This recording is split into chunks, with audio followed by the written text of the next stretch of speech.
qui est un pari fait par Énergie 12, c'est l'émission de Morandini, Crime et faits divers. Alors, ils ont fait des records. Ah bah incroyable. Il y a 2 jours, ils ont fait 248 000 téléspectateurs. Vous imaginez, c'est entre 12h et 13h, jusqu'à 5,3% sur les femmes responsables des achats. À cette heure-ci, c'est un vrai pari pour Énergie 12. C'est un vrai succès. Et en face de Morandini, il y a donc Gilles Verdez, qui fait la même émission. Absolument, en mieux. Oui, bah oui. Forcément. Alors, ceci dit... Il faut quand même savoir que c'est une vieille tradition en France, parce qu'il y avait, je crois, sur Europe 1, il y a Bellemare qui faisait ça, je crois, à quasiment à la même heure, où il racontait des histoires de crimes, de meurtres. Justement. Et ça faisait un carton. Il réussit très bien. Et ça réussit très très bien. Pas évident, hein. On vous a fait un petit résumé de cette émission qui, effectivement, moi je l'aime beaucoup. Quand je peux la regarder, je la regarde, c'est vrai. Vous parlez de la sienne ou de la sienne? Non, de la sienne.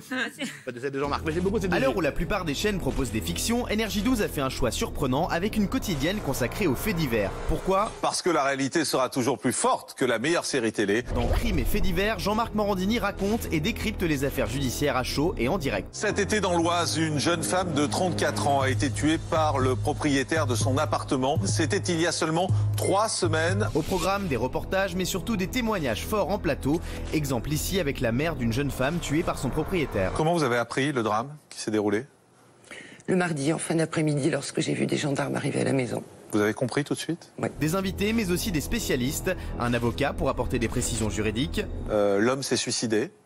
Donc ça veut dire quoi? Il n'y aura pas de procès? Non, il n'y aura malheureusement pas de procès. Mais aussi une psychologue pour analyser la personnalité des coupables. En fait, on est probablement là face à quelqu'un qui a une personnalité paranoïaque. Avec Crime et faits divers, Énergie 12 renouvelle le genre et le pari est réussi. Mardi, l'émission a enregistré un record avec 250 000 téléspectateurs. Alors, ce qui est paradoxal, c'est qu'il y a de plus en plus d'émissions sur les crimes, sur les faits divers, et je pense que toutes les émissions, quelle que soit la chaîne, ça fonctionne. Absolument. Que ce soit sur TMC, que ce soit sur Mais W9. c'est souvent sur des vieilles histoires. Là, c'est Là, c'est que ce soit des récent. histoires récentes. Mais comme Gilles, il traite l'actualité récente. Il n'y a pas de retour en arrière tellement. Du jour, et on va aussi raconter des très belles histoires de faits divers, vous allez voir. Ouais, vous allez revenir. Tremble, Jean-Marc, tremble. Alors. Il y a 2 valeurs ajoutées, le direct et la bande d'experts. Et je crois que, Gilles, vous préparez une petite version nouvelle pour contrer la concurrence. Absolument, mais vu la façon dont vous le présentez, je ne sais pas si je vais le faire.